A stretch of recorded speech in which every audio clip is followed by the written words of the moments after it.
সুপ্রিয় দর্শক, আসসালামু আলাইকুম। আপনাদের সবাইকে স্বাগত জানাচ্ছি এখনকার আলোচনায়। আপনাদের সঙ্গে আছি আমি সিরাজুল ইসলাম। দর্শক, ইরানের বর্তমান পরিস্থিতি অনেকটা সেই যুদ্ধের আগের পরিস্থিতির মতো।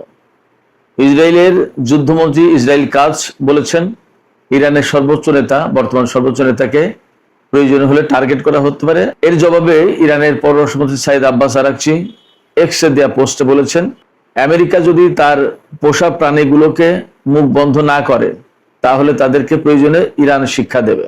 এরপরে মার্কিন প্রেসিডেন্ট ডোনাল্ড ট্রাম্প বলেছেন, ইরানের সাথে তাদের খুব ভালো আলোচনা চলছে, সবকিছু ঠিকঠাক, এবং ইরান পরমাণু নিরস্ত্রীকরণের ব্যাপারে খুব ভালো সহযোগিতা করছে। ঠিক এইরকম কথাই কিন্তু যুদ্ধের আগে যখন ওমানের মধ্যস্থতায় ইরান এবং আমেরিকার মধ্যে আলোচনা হচ্ছিল তখন বলা হচ্ছিল, এখন ঠিক সেরকম একটা পরিস্থিতি। ইরানের শহীদ সর্বোচ্চ নেতা আয়াতুল্লাহ আলী খামেনির হত্যার প্রতিশোধ নেওয়ার অঙ্গীকার ব্যক্ত করেছে ইরানের সর্বোচ্চ জাতীয় নিরাপত্তা পরিষদ। একই সাথে আরেকটি গুরুত্বপূর্ণ খবর আছে, ইরান রাশিয়ার কাছ থেকে SU-35 বিমানের সিমুলেটর কিনেছে। এই সিমুলেটর কেনার মানে কি সেটা আমি বিস্তারিত ব্যাখ্যা করার চেষ্টা করব। তো এই যখন সামগ্রিক পরিস্থিতি, তখন আমার কাছে ব্যক্তিগতভাবে মনে হচ্ছে ইরান এবং আমেরিকা আর ইসরায়েলের মধ্যে 28শে ফেব্রুয়ারি যুদ্ধের আগে যে পরিস্থিতি ছিল, এখন আবার তেমন একটা পরিস্থিতি বিরাজ করছে। সুপ্রিয় দর্শক, এই বিষয়গুলো নিয়েই এখন আমি আপনাদের সাথে বিস্তারিত আলোচনা করব আশা করছি। আপনারা শেষ পর্যন্ত সঙ্গে থাকুন, আর ভিডিও ভালো লাগলে লাইক করবেন, শেয়ার করবেন প্লিজ। চ্যানেলটি সাবস্ক্রাইব করে সাথেই থাকবেন এমনটিও আশা করছি। দর্শক, চলুন বিস্তারিত আলোচনা করে। ইসরায়েলের যুদ্ধমন্ত্রী ইসরায়েল কাজ তিনি বলেছেন যে ইরানের বর্তমান যে সর্বোচ্চ নেতা সাইদ মুস্তফা খামেনি, তাকে প্রয়োজনে হত্যা করা হবে, তাকে টার্গেট করা হবে।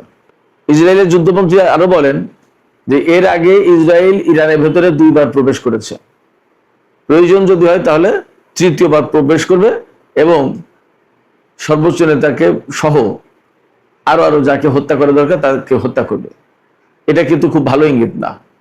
ভালো ইঙ্গিত না এই অর্থে বলছি, ইসরায়েল এর আগে যতবার বলেছে ততবার কিন্তু ইরানের ভিতরে হত্যাকাণ্ড চালিয়েছে, এবং তারা খুব পরিকল্পিতভাবে গত 3 বছর ধরে মধ্যপ্রাচ্যের ইসরায়েল বিরোধী যত গুরুত্বপূর্ণ নেতা তাদের সবাইকে হত্যা করেছে।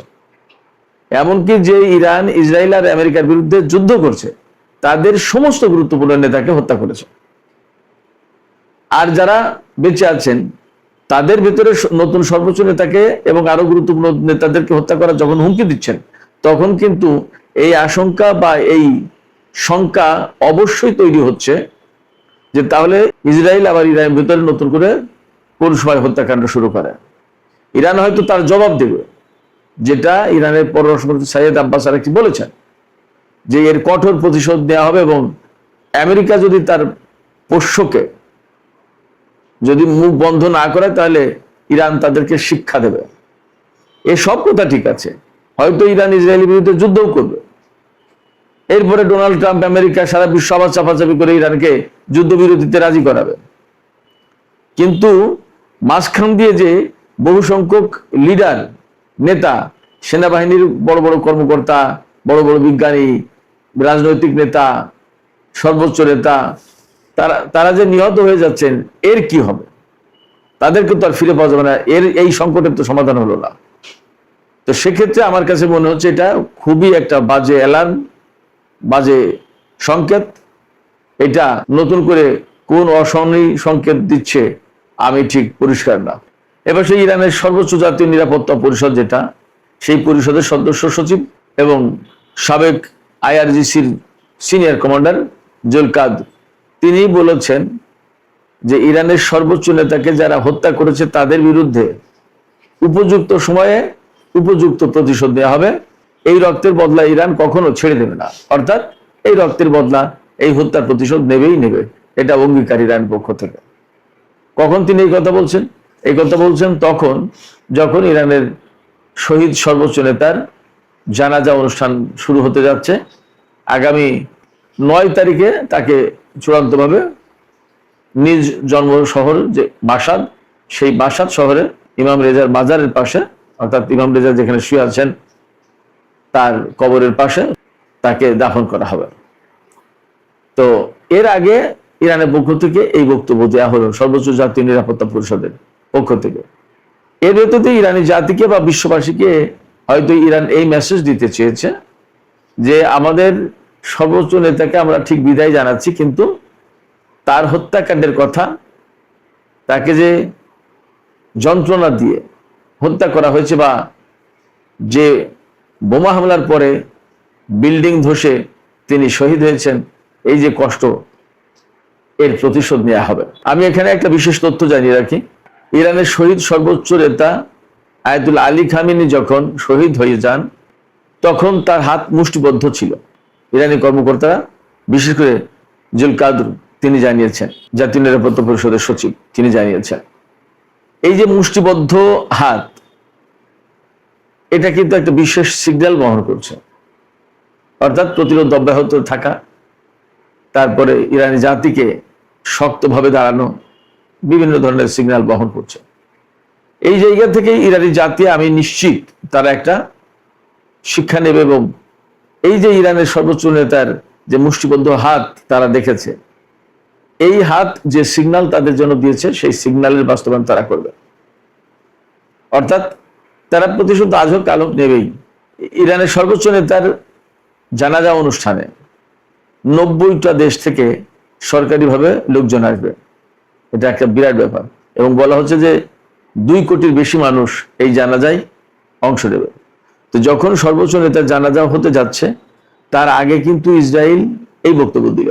আবার ডোনাল্ড ট্রাম্প কিন্তু ইরানকে এই সময় বেশ প্রশংসা করে বক্তব্য দিচ্ছে যে না, চমৎকার আলোচনা হচ্ছে, একটা বেটার ডিল আমরা আশা করছি, ইরানকে ডিনিউক্লিয়ারাইজেশনের জন্য আমরা অনেক দূর পথ এগিয়ে গেছি, এটা সেটা বহু কিছু, এরকম কথাই কিন্তু ডোনাল্ড ট্রাম্প এর আগে বলেছিল। যখন 28শে ফেব্রুয়ারি ইরানের বিরুদ্ধে যুদ্ধ শুরু করে আমেরিকা এবং ইসরায়েল, তার আগে কিন্তু পরমাণু আলোচনা চলছিল, এবং সুইজারল্যান্ডে নেক্সট টাইম যে আলোচনাটা বসার কথা ছিল, যেদিন যুদ্ধ শুরু হলো তার সম্ভবত 1 দিন বা 2 দিন পরেই বসার কথা ছিল, এবং তাতে ভালো কিছু একটা রেজাল্ট আসবে সবাই বলছিল। সেই সময় কিন্তু একবার হঠাৎ করে ইরানের উপর হামলা চালিয়ে দিল। এই সময় ইসরায়েলের যে যুদ্ধমন্ত্রী হুমকি দিচ্ছেন সর্বোচ্চ নেতাকে হত্যার, তিনি বলছেন যে ইরানের সাথে আলোচনা চলাকালীন যদি প্রয়োজন হয় তাহলে আমরা এই সময় হামলা করব। তার মানে আমেরিকার সাথে ইরানের যে সমঝোতা সই হয়েছে সেটা ইসরায়েল মানবে না। এবং আমার কেন যেন সন্দেহ সংশয় হচ্ছে যে এই সময় যে কোনো মুহূর্তে ইসরায়েল আমেরিকা দুইজন মিলেই ইরানের উপর হামলা চালাতে পারে। সুপ্রিয় দর্শক, আজকে বুধবার 1 জুলাই, আজকে দুপুরে যে ভিডিও আমি আপলোড করেছি, সেই দুপুরের ভিডিওতে বলা হয়েছে, আমি বলেছি যে ইরানের বিরুদ্ধে স্থল অভিযানের পরিকল্পনা করছে বা নতুন করে হামলা চালানোর পরিকল্পনা করছে আমেরিকা, এবং এই বিষয়ে আমেরিকার যুদ্ধমন্ত্রী পিট হেগসেথ এবং জয়েন্ট চিফস অফ স্টাফের চেয়ারম্যান জেনারেল ড্যান কেইন, তাদের দুজনের সাথে, অর্থাৎ যুদ্ধ যারা শুরু করবে তাদের দুজনের সাথে ডোনাল্ড ট্রাম্প মিটিং করেছেন, এবং এই খবর দিচ্ছে খোদ আমেরিকার ওয়াল স্ট্রিট জার্নাল পত্রিকা। এটা আমার আপনার কথা না। ফলে ইসরায়েলের এই যে যুদ্ধমন্ত্রী ডোনাল্ড ট্রাম্পের পজিটিভ আশাবাদ, আবার ওপাশে গোপনে গোপনে যুদ্ধমন্ত্রীর সাথে মিটিং, হামলার হুমকি, সমস্ত সবকিছু মিলে আমার কাছে মনে হচ্ছে এখন এমন একটা অবস্থা বিরাজ করছে যে অবস্থা বিরাজ করছিল 28শে ফেব্রুয়ারির আগে। সেক্ষেত্রে আমরা একটু অপেক্ষা করি আসলে কি হতে যাচ্ছে দেখি। এদিকে ইরান কিন্তু রাশিয়ার কাছ থেকে SU-35 খুব অত্যাধুনিক জঙ্গি বিমান, যুদ্ধ বিমান, এই SU-35 এর ট্রেনিং সিমুলেটর কিনেছে। এই ট্রেনিং সিমুলেটর কেনা মানে হচ্ছে যে ইরান এই যুদ্ধ বিমান হাতে পেতে যাচ্ছে, আর এই ট্রেনিং সিমুলেটর থাকা মানে আসল যুদ্ধ বিমান ছাড়াই ইরানের পাইলট এবং ক্রুরা ভার্চুয়াল পরিবেশে তাদের প্রয়োজনীয় সমস্ত প্রশিক্ষণ কমপ্লিট করতে পারবে। আর SU-35 বিমানের ট্রেনিং সিমুলেটর কেনার মানে আরেকটা আছে, সেটা হচ্ছে যে এই বিমান খুব দ্রুতই ইরান হাতে পাবে, তার আগে এই সিমুলেটর দিয়ে তাদের প্রয়োজনীয় সমস্ত প্রশিক্ষণ, পাইলট এবং গ্রাউন্ড ক্রু, তাদের সবার সব ধরনের পরীক্ষা এবং প্রস্তুতি কমপ্লিট করে ফেলা হচ্ছে, যাতে বিমানটি অর্থাৎ এই SU-35 যুদ্ধ বিমান আসার সাথে সাথেই ইরানের পাইলট এবং ক্রুরা তা ব্যবহার করতে পারে। আর একটা লক্ষণ আমি আপনাদেরকে বলি, মার্কিন শেয়ার মার্কেটে কিন্তু পতন হয়েছে। আজকে আমেরিকার প্রায় সব শেয়ার মার্কেটে দরপতন ঘটেছে। কেন? ইরান এবং আমেরিকার মধ্যে অ্যাকচুয়ালি কিন্তু এই মুহূর্তে উত্তেজনা বিরাজ করছে। ইরান একদম সুস্পষ্ট করে বলেছে আজকে, কাতার তাদের ভিতরে ছোটখাটো একটা আলোচনা হচ্ছে, সেখানে মেইনলি ইরানকে যে আটকে থাকা সম্পদ ফেরত দেবে এই সমস্ত ব্যাপারে নানান কথা হচ্ছে। এটা নিয়ে কিন্তু আমেরিকার তাল বাহানা করছে। ইরান এই জায়গায় পরিষ্কার করে বলেছে যে আমাদের বক্তব্য একদম ক্লিয়ার অ্যান্ড লাউড, হরমুজ প্রণালী আমরা নিয়ন্ত্রণ করব এবং জোর করে হলেও হরমুজ প্রণালী থেকে আমরা টোল আদায় করবো, ফি আদায় করব।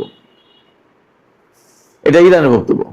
তো এখন যখন ইরান এরকম শক্ত কথা বলছে, তার মানে কি আমেরিকার যে মনোভাব তাতে হরমুজ প্রণালীতে ইরানকে কোনো মতে টোল নিতে দেবে না। আর ইরান বলছে যদি প্রয়োজন হয় তাহলে আমরা বল প্রয়োগ করে জোর করে হলেও আমরা টোল নেব। তার মানে দাঁড়াচ্ছে যে আমেরিকা এবং ইরানের অবস্থান এই হরমুজ প্রণালী ইস্যুতে একদম সম্পূর্ণ দুই রকম ভিন্ন। তা দুই রকম এবং ভিন্ন যখন হচ্ছে, তখন তাহলে চুক্তি তারা কি বাস্তবায়ন করবে এবং তাদের ভিতরে কি করে চুক্তি হবে? ফাইনালি হবে না।